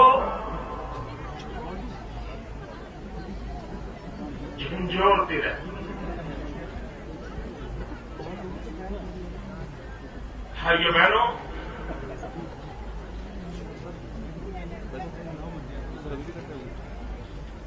मुझे चिंता अभी भी हो रही है। कठिन मौसम शुरू हो रहा है। वक्त के बीच एक पीड़ित परिवार कैसे गुजारा करेंगे, कैसे जीवन बिताएंगे। भाइयों बहनों, हमारे यहां भूकंप आया था, गुजरात मौत की चादर ओढ़ करके सोया, लेकिन दुनिया के किसी कोने से किसी ने भी मदद का हाथ फैलाया, हमने तुरंत उसको गले लगाया। आओ भाई, हम दुख में हैं, संकट में हैं, आओ जो भी मदद कर सकते हो करो। हमने सबसे मदद दी। उत्तराखंड ने भी हमारी मदद की, पाकिस्तान ने भी मदद की थी दोस्तों, और हमने मदद ली थी। दुख और दर्द के समय राजनीति का साया पीड़ितों की पीड़ा को अगर बढ़ा दे तो मानवता चीख चीख करके पुकारकर हमसे जवाब मांगते रहे। और इसी के कारण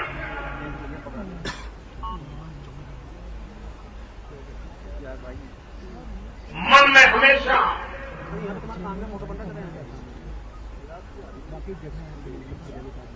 एक बोझ,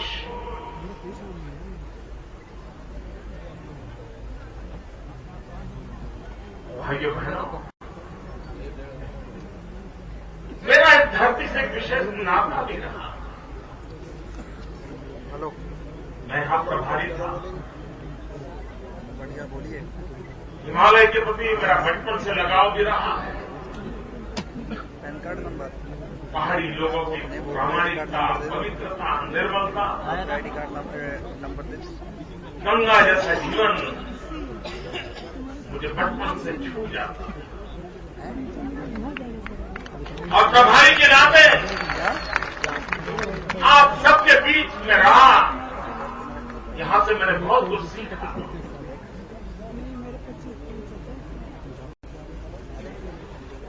इस धरती ने मुझे बहुत कुछ दिया।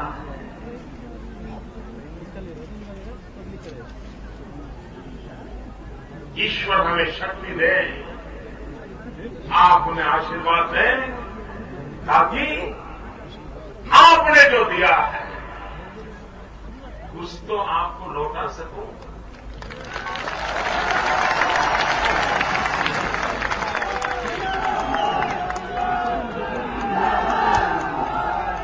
लेकिन भाइयों बहनों,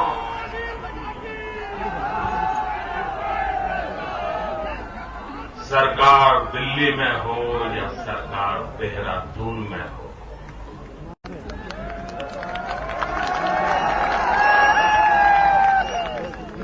ये जनता से कटे हुए लोग हैं और ये मन से छटे हुए लोग हैं।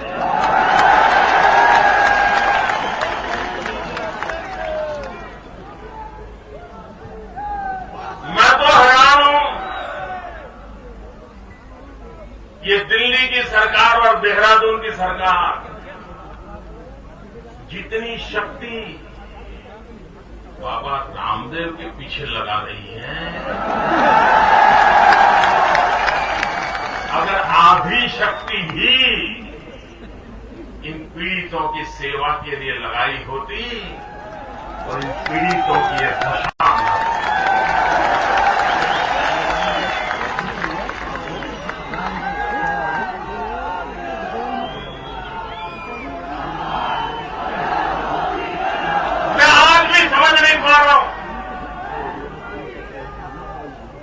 कि कांग्रेस पार्टी की एक कौन सी राजनीतिक सोच है।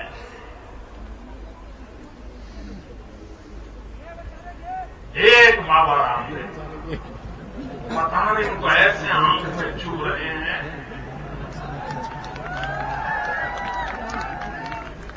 वो लोगों को सांस लेने के लिए कह रहे हैं और कांग्रेस की सांस जा रही है।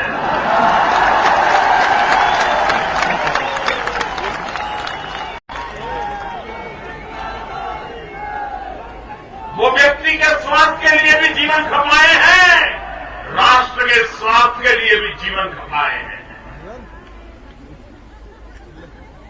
कोई दिन ऐसा नहीं है उन पर कोई नया केस न दर्ज किया जाए।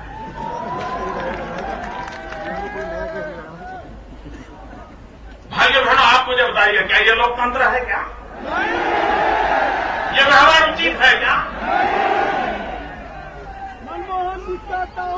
यहां पर हमारे भुवन चंद जी ने सरकार चलाई, भगत सिंह जी ने चलाई, रमेश जी ने चलाई, कोई कांग्रेस को परेशान किया है क्या? ये तौर तरीके होते हैं क्या लोकतंत्र का? क्या यही हाथ होगा क्या? और भाइयों बहनों, जब किसी राज्य में इस प्रकार की गतिविधि होती है तो राज्य में आर्थिक लाभ भी होता है, चेतना भी आती है, लोग आते हैं, नई पीढ़ी आती है, कितना राज्य का भला होता है। लेकिन ये हर चीज को ताले लगाने में लगे हैं ताकि उनकी दुकान चलती रहे। भाइयों बहनों, हम सब अटल बिहारी वाजपेयी जी के ऋणी हैं। उन्होंने हमें उत्तराखंड दिया।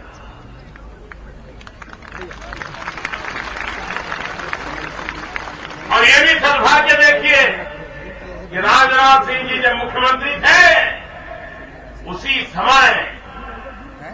वाजपेयी जी ने हमें उत्तराखंड दिया। और उस समय उत्तराखंड बना तो राज्य कांग्रेस के हाथ में आया, लेकिन उसके बावजूद भी देशभक्ति क्या होती है, समाज भक्ति क्या होती है, वाजपेयी जी ने ये नहीं सोचा। यहां तो अब कांग्रेस की सरकार है, वो करेंगे जो होगा सो होगा, ऐसा नहीं सोचा। उन्होंने सोचा उत्तराखंड भी हमारा है। उन्होंने पैकेज दिया, 10 साल के लिए पैकेज दिया, और ये नहीं देखा किसकी सरकार है। लेकिन इन्होंने आकर के क्या किया, 10 साल में से 7 साल कर दिया। हजारों करोड़ रुपयों की लागत से कारखाने आ रहे थे।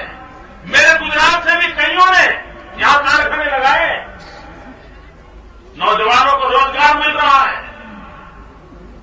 लेकिन मैं हैरान हूं, यूपीए सरकार ने आकर के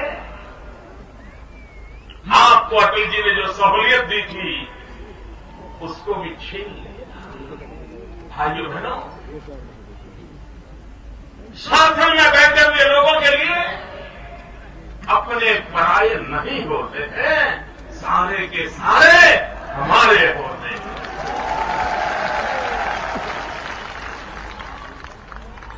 लेकिन भाइयों बहनों,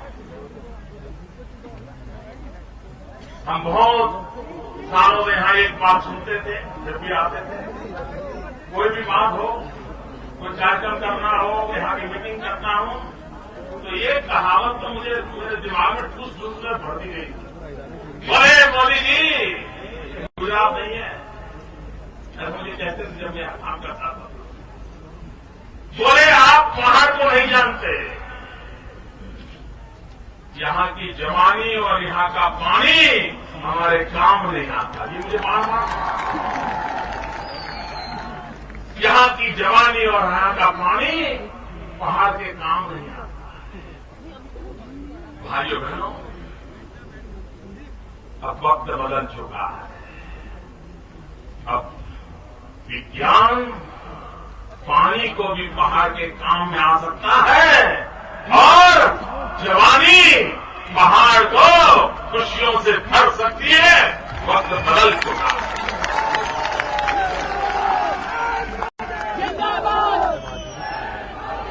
भाइयों बहनों, इतना पानी पहाड़ों में हो और देश में अंधेरा हो, इसका कारण क्या? आप लोगों का जवाब अजीब है। मिलकर जल विद्युत परियोजनाएं वो पानी को ऊर्जा में परिवर्तित कर सकती है, और ऊर्जा न पहाड़ों की लेकिन राष्ट्र की शक्ति बन सकती है, और वो किया जा सकता है। लेकिन इनको न समय है, न करना है, न सोच है। वो तो चाहते हैं लोग गरीब रहें, लोग ऐसे ही रहे, ताकि उनकी सरकारें चलती रहें। भाइयों बहनों, आज मेरे इस पहाड़ों का नौजवान इतनी अच्छी मौसम छोड़कर, इतना बढ़िया माहौल छोड़कर शहरों की झुग्गी झोपड़ी में जाने के लिए मजबूर क्यों हो रहा? बूढ़े मां बाप को छोड़कर के नौजवान को क्यों जाना पड़ता है? सारी दुनिया के कई देश हैं जो सिर्फ टूरिज्म पर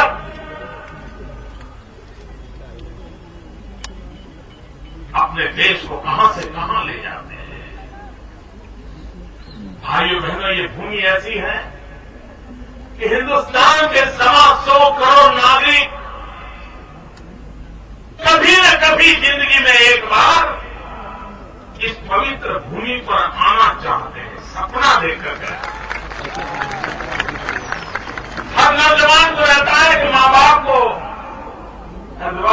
जाऊं, ऋषिकेश ले जाऊं, बद्रीनाथ ले जाऊं, गंगोत्री ले जाऊं, यमुनोत्री ले जाऊं, हर एक का सपना है। आप कल्पना कर सकते हैं, मैं सिर्फ आर्थिक परिभाषा में बोलूं, उसको कोई गलत अर्थ मत निकाले। अगर आर्थिक परिभाषा में देखता हूं तो 125 करोड़ यात्रियों का मार्केट उत्तराखंड का इंतजार करता है। आप कल्पना कर सकते हैं कितना बड़ा अवसर आपके सामने।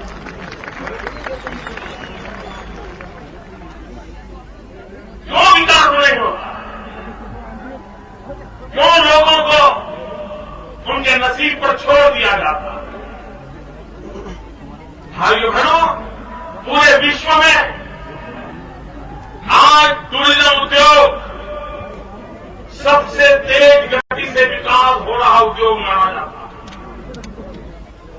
$3 ट्रिलियन के व्यापार की संभावनाएं टूरिज्म में पड़ी हुई है। हिंदुस्तान के लोगों की आस्था है और दुनिया के लोगों के मन में भी जो शांति की खोज में है, जो वैभव से ऊब चुके हैं, वे भी इस धरती की शरण में आने के लिए जगह ढूंढ रहे हैं।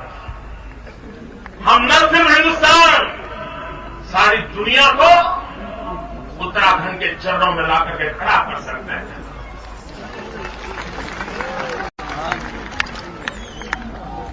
भाइयों बहनों, आप लोगों में से जो विकास की अवधारणाओं का अभ्यास करते हैं, मैं उनको आग्रह करता हूं, आप आज से 30 साल पहले के मक्का को याद कीजिए। 30 साल पहले मक्का का रूप क्या था? बहुत गिने गिने लोग आते थे, व्यवस्थाएं बहुत सामान्य थी। लेकिन पिछले 30-40 साल में मक्का को उस रूप में खड़ा कर दिया गया। आज दुनिया में सबसे ज्यादा यात्री किसी एक स्थान पर आते होंगे, वो स्थान मक्का बन गया है। खरबों खरबों का दौर का ढेर वहां हो रहा है। हर हिंदुस्तानी के लिए ये भूमि कितनी पवित्र है। थोड़ी व्यवस्थाएं कर दी जाए तो कहां से कहां उत्तराखंड पहुंच सकता है। क्या हिंदुस्तान के हर राज्य को इस धरती से रेलवे से जोड़ना चाहिए कि नहीं जोड़ना चाहिए? अगर केरल से सीधी ट्रेन यहां आती है, चेन्नई से आती है, अहमदाबाद से आती है, आप मुझे बताइए, यहां यात्रियों की कमी रहेगी क्या? यहां की आर्थिक सुविधाएं बढ़ेगी नहीं बढ़ेगी? लेकिन इनको ये समझ नहीं आता है। उनको लगता है हिंदुस्तान के हर कोने से ट्रेन दिल्ली तो आनी चाहिए, लेकिन देश का दिल उत्तराखंड में है, वहां भी तो आनी चाहिए।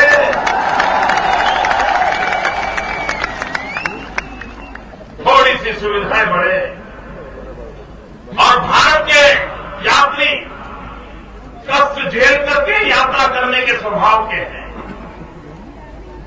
अगर उनकी चिंता की जाए, अगर यहां के सार्वजनिक जीवन में उन आदतों को लाया जाए, कितना बड़ा परिणाम मिल सकता है। भाइयों बहनों, हिंदुस्तान में औद्योगिक विकास के लिए एसईजेड की संकल्पना की गई, व्यवस्था खड़ी की गई और एसईजेड की चर्चा स्पेशल इकोनॉमिक जोन उसकी बराबर हुआ करती है।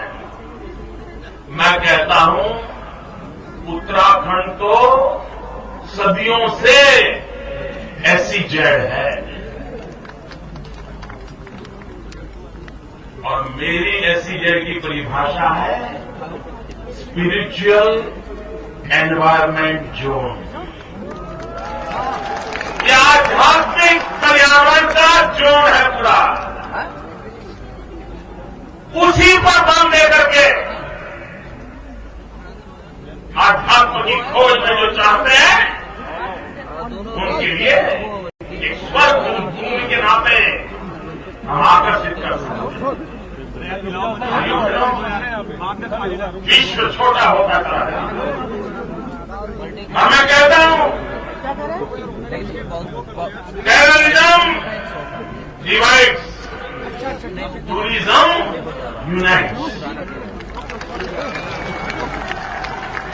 जितना ज्यादा आप मुझे कहिए एडवेंचर टूरिज्म के लिए कितना स्कोप, क्या हमारे पास एडवेंचर टूरिज्म के लिए स्कूल्स हैं क्या? नहीं बनाई जा सकती क्या? जब समर वैकेशन हो पूरा हिंदुस्तान में, नौजवानों को एडवेंचर टूरिज्म में ला करके हर गांव में कैंप लग सकते हैं, नहीं लग सकते?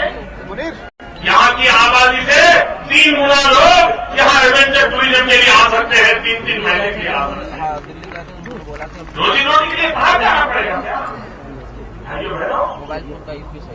जिस प्रकार से ये उत्तराखंड स्पिरिचुअल एनवायरमेंट जोन है, वैसा उसका दूसरा भी एक ऐसी कैरेक्टर है। ये भूमि ऐसी है जो देश को सुरक्षा के लिए ताकत देती है। यहां से हर परिवार में, हर गांव में देश के लिए बलि चढ़ने वाले सेनानियों की परंपरा है। सेना में जाओ, सीना तान करके गर्व हो, ऐसे नौजवान इस धरती से आते हैं। लेकिन भाइयों बहनों, क्या मेरे उत्तराखंड के, कुमाऊं के, गढ़वाल के नौजवान सामान्य फौजी बनकर के जिंदगी गुजारे क्या? और कब तक चलेगा ये? क्या मेरे गढ़वाल कुमाऊं के साहू से नौजवान सेना में अफसर बन सकते हैं कि नहीं बन सकते? वो अफसर के नाते जा सकते हैं कि नहीं जा सकते? आज सेना में अफसरों की कमी है। कई लोग खाली जगह पड़ी हुई है।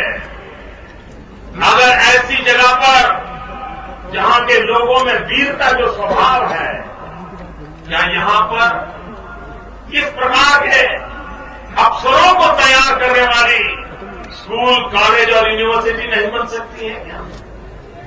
अगर यहीं पर नौजवान उसी स्कूल, कॉलेज से निकल करके फिर आर्मी, एयरफोर्स, नेवी में चला जाए, वो सीधा सीधा अफसर बन सकता है कि नहीं बन सकता है?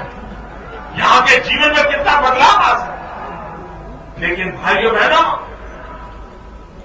ये दिल्ली में बैठी हुई सरकार, उनको ये समझ नहीं आता है। हम गुजरात के लोग ये यूनिफॉर्म वाली दुनिया में बहुत कम होते हैं।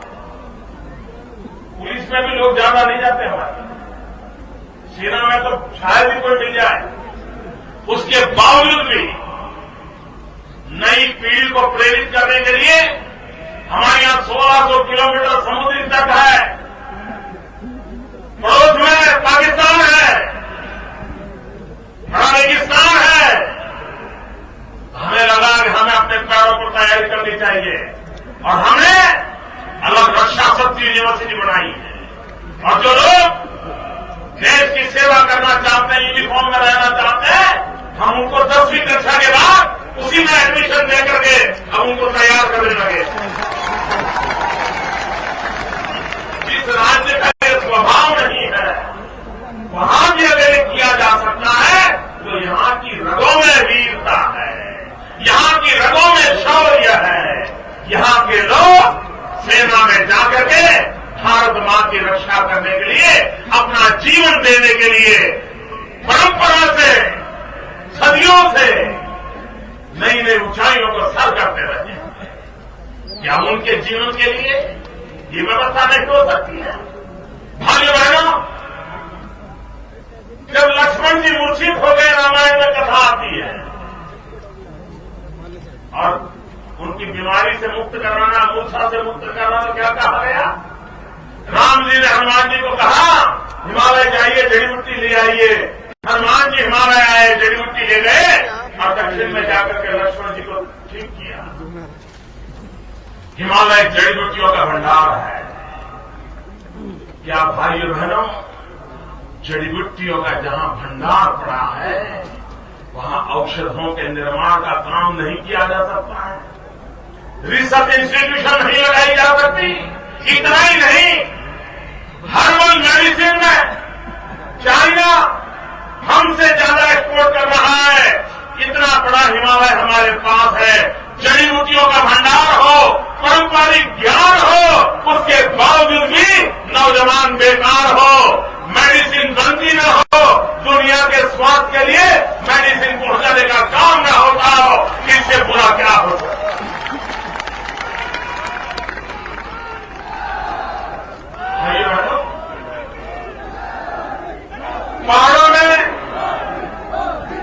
पहाड़ों में माता बहनें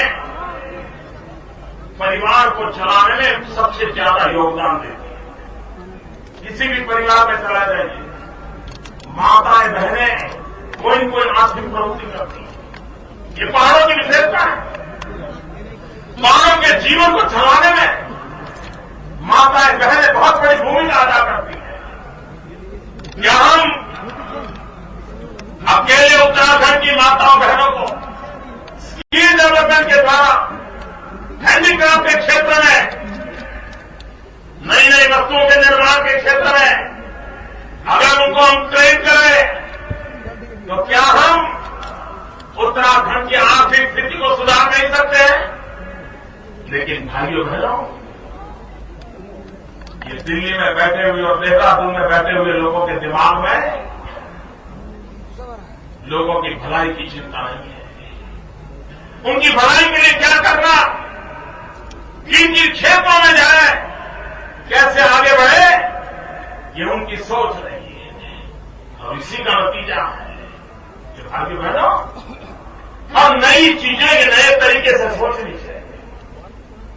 मैं देख रहा हूं हिंदुस्तान भर से नौजवान हमारे गुजरात में रोजी रोटी कमाने आते हैं, मेहनत करते हैं, ईमानदारी से मेहनत करते हैं। हमने एक कंपनी को कहा, मैंने कहा भाई मेरा एक सुझाव है, तुम एक पायलट प्रोजेक्ट कर सकते हो क्या? उन्होंने कहा क्या? मैंने कहा मैं कानून मानूं तो बाद में देख लूंगा, लेकिन मुझे एक काम करो। हमने कहा कि इतने लोग वहां से तुम्हारे आकर के काम करते हैं और वो 8 घंटे काम करते हैं, हफ्ते में 6 दिन काम करते हैं, क्या उसके हिसाब से तुम अंदाज लगाओ कि एक व्यक्ति 1 महीने में कितना आउटपुट देता है, और उसके हिसाब से तुम उसको कह दो कि भाई देखो इस महीने में तुम्हें इतना काम करना है। फिर वो 6 घंटे काम करे, 8 घंटे करे, 10 घंटे करे, 12 घंटे उसको करने दो। और फिर अगर वो साल भर का काम 6 महीने में कर देता है तो उसको तनख्वाह के साथ, पगार के साथ, पेमेंट के साथ 6 महीने की छुट्टी दो।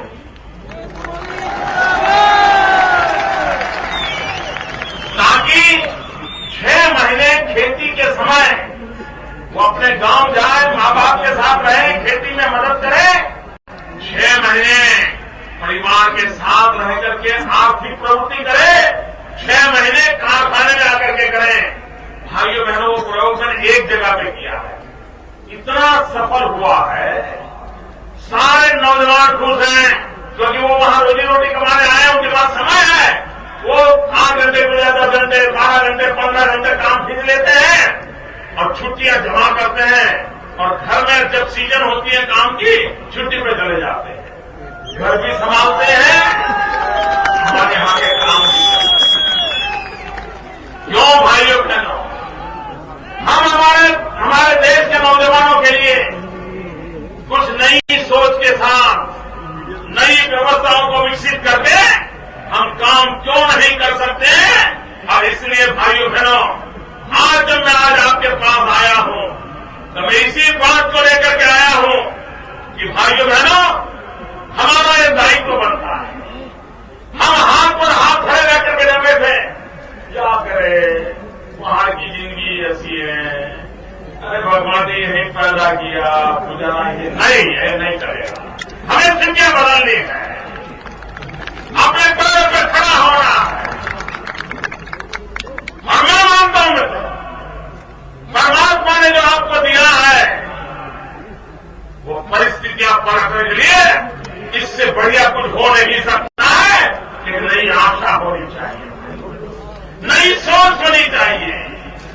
उमंग होना चाहिए, नए सपने होने चाहिए, नए संकल्प होने चाहिए। और मैं मानता हूं भाइयों बहनों, अगर हम इस विश्वास के साथ उत्तराखंड को आगे बढ़ाने का संकल्प करें, हम बढ़ा सकते हैं। भाइयों बहनों, कांग्रेस पार्टी का अहंकार 7वें आसमान पर है, उनको परवाह नहीं। आपने देखा होगा कल एक नेताजी ने प्रेस कॉन्फ्रेंस की, कांग्रेस के नेताजी ने, और वो लोकपाल पर भाषण दे रहे हैं।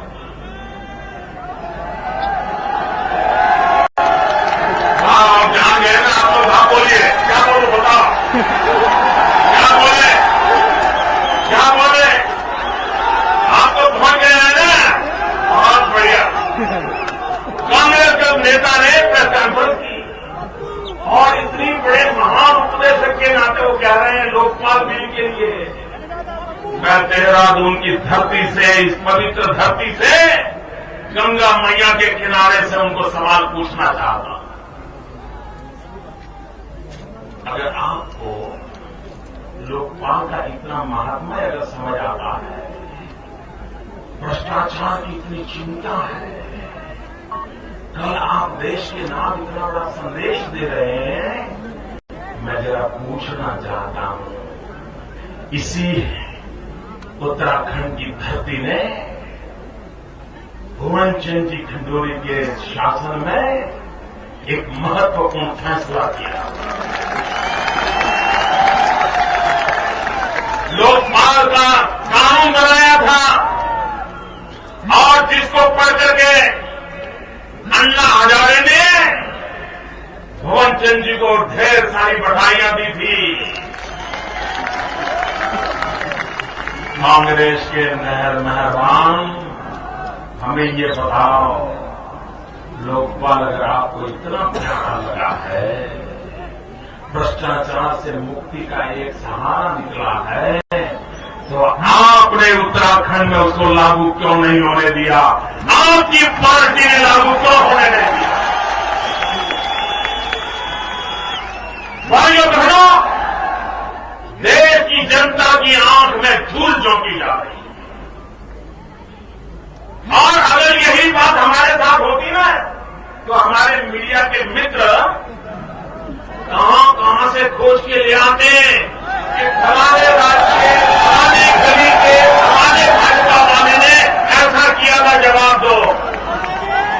अरे कोई तो पूछो इनको, कोई तो पूछो।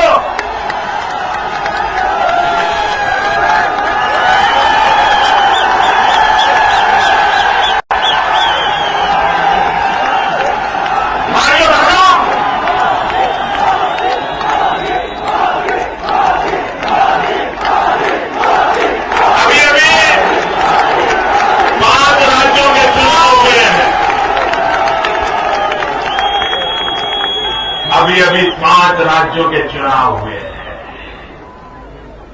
और हवा का रूप साफ नजर आ रहा है। देश की जनता ने कांग्रेस मुक्त भारत की शुभ शुरुआत कर दी है। 4 राज्यों ने पहल की है और आने वाले दिनों में जो 4 राज्यों ने किया है, वो चारों और होने वाला है। ये हवा का रूप में साफ दिखता है। भाइयों बहनों, मैं एक बात की और उत्तराखंड के भाइयों का ध्यान आकर्षित करना चाहता हूं।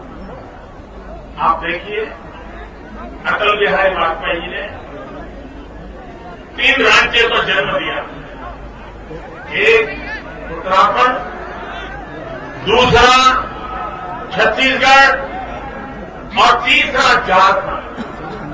समय की मांग है कि हिंदुस्तान के अर्थशास्त्री, हिंदुस्तान के पॉलिटिकल पंडित अब 13 साल हो चुके हैं। जरा इन 3 राज्यों का हिसाब किताब देखें, उनकी तुलना करें, अध्ययन करें और भाई कि छत्तीसगढ़ की जनता उसने बड़ी समझदारी से काम लिया। उसने बार बार लगातार भाजपा को चुन करके बिठाया और उसका कारण ये हुआ है कि आज छत्तीसगढ़ हिंदुस्तान के समृद्ध राज्यों की बराबरी की तरफ आगे बढ़ रहा है, लेकिन झारखंड और उत्तराखंड पिछड़ गए। क्यों? यहां की जनता ने बार बार दल बदले, सरकारें बदली, नेता बदले, अस्थिरता बनी रही और उसके कारण उत्तराखंड को बहुत नुकसान हुआ है।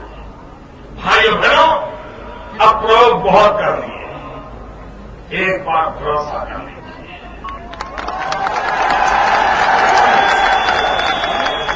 भारतीय जनता पार्टी पर विश्वास कर लीजिए। मैं आपको भरोसा देने आया हूं भाइयों, आपके सपने ये हमारा संकल्प बनेगा। आपकी इच्छा ये हमारा आदर्श होगा। आपकी आवश्यकता ये हमारी जिम्मेवारी होगी और हम इस उत्तराखंड को हिंदुस्तान के हर व्यक्ति के दिल में उत्तराखंड के लिए जगह है। उस उत्तराखंड को नई ऊंचाइयों पर ले जाने के सपनों को पूरा करने में हम कंधे से कंधा मिलाकर के आपके साथ जुड़ेंगे। भाइयों बहनों, मैं बहुत साल इस भूमि में काम किया, मैंने चुनाव के समय भी काम किया है, संगठन के लिए भी काम किया है, लेकिन ऐसा नजरिया कभी देखा नहीं। मैं देख रहा हूं रोड के उस पार भी लोग खड़े हैं, कहीं पर नजर करो साहब, माथे ही माथे नजर आ रहे हैं। भाई बहनों, मैं उत्तराखंड की जनता का बहुत आभारी हूं। इस पीड़ा की अवस्था के बावजूद भी आपने जो प्रेम दिया है, उस प्रेम को हम कभी भूल नहीं सकते। मेरे साथ बोलिए, भारत माता की। दोनों मुट्ठी बंद करके पूरी ताकत से बोलिए, भारत माता की, भारत माता की। अब देखिए, कैमरा वाले मेरी तरफ नहीं आपकी तरफ घूम चुके हैं, बराबर ताकत दिखाइए। भारत माता की, भारत माता की। वंदे वंदे वंदे वंदे वंदे वंदे वंदे वंदे वंदे वंदे।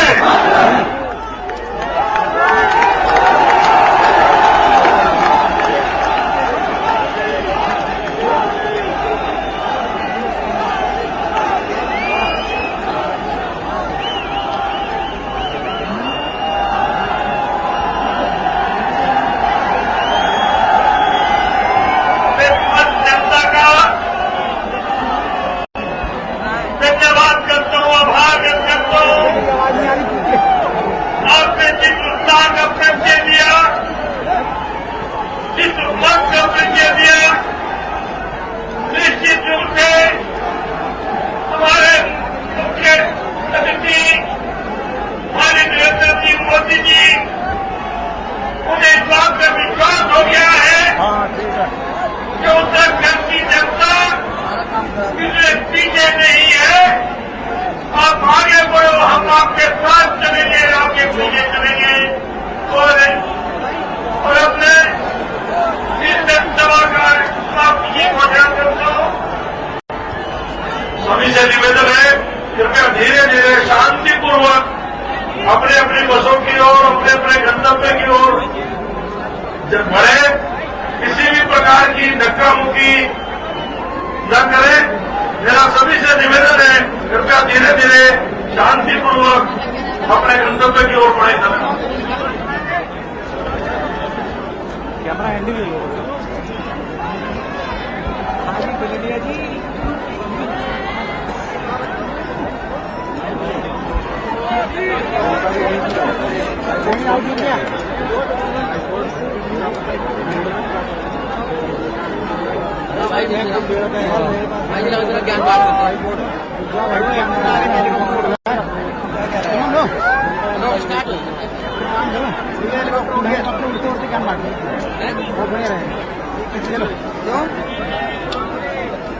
सब कुछ है ना, है ना। नीचे रहो क्या?